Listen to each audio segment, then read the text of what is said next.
Hello বন্ধুরা, আজকে আমার এই ভিডিওর মাধ্যমে দেখাবো কিভাবে খুব সহজেই র্যান্ডমলি নাম্বার বের করা যায়।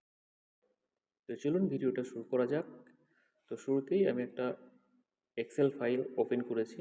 দেখুন, আপনারা দেখতে পাচ্ছেন এই যে এরকম একটা এক্সেল ফাইল। অলরেডি এটা আমি নিজের মতো করে বানিয়ে নিয়েছি। তো ধরুন কোনো ইন্টারভিউ সেকশনে আপনি গেছেন, তো সেখানে আপনাকে বলা হলো যে এই যে একটা কোম্পানি, হিরো কোম্পানি। তো হিরো কোম্পানির টোটাল পার্টস নেম এবং নাম্বার দিয়ে দেওয়া হয়েছে। বীরভূম, বর্ধমান, আসানসোল, দুর্গাপুর এবং বহরমপুর।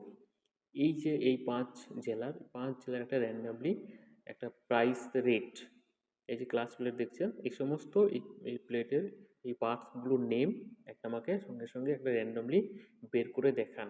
খুব সহজে করতে পারবেন এটা। তো চলুন আপনাদেরকে দেখাই। তো প্রথমেই আমি কি করব, এই যে বীরভূম ডিস্ট্রিক্ট এর নিচে যে সেলটা, এখানে ক্লিক করব। ক্লিক করার পর আমি একটা ইকুয়াল নেব। ইকুয়াল নেওয়ার পর আমি কি করব, RAND, র্যান্ড। এই ফর্মুলাটার নাম হচ্ছে র্যান্ড বিটুইন। এই যে দেখুন, র্যান্ড টাইপ করেছি, তার নিচেতে ৩ নম্বরে দেখুন র্যান্ড বিটুইন চলে এসছে। এখানে ডবল ক্লিক করলাম। ডবল ক্লিক করার পর বটম অ্যান্ড টপ যে কোনো দুটো র্যান্ডমলি নাম্বার আপনি এখানে টাইপ করবেন। ১৫২ কমা ২৫০ নিয়ে নিলাম, ব্র্যাকেট ক্লোজ, এন্টার। দেখুন এখানে একটা র্যান্ডমলি 195 এসে গেছে।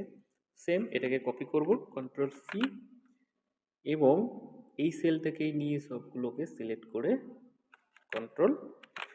দেখুন, যখন আমি কন্ট্রোল-V করলাম, ম্যাজিকের মতো সবগুলোই চলে এসছে।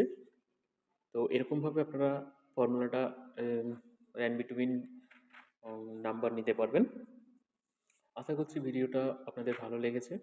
ভালো লাগলে লাইক, কমেন্ট, শেয়ার করবেন এবং এরকম ধরনের আরও অনেক ভিডিও পেতে আমার কমেন্ট বক্সে কমেন্ট করবেন। ধন্যবাদ সকলকে, ভালো থাকবেন।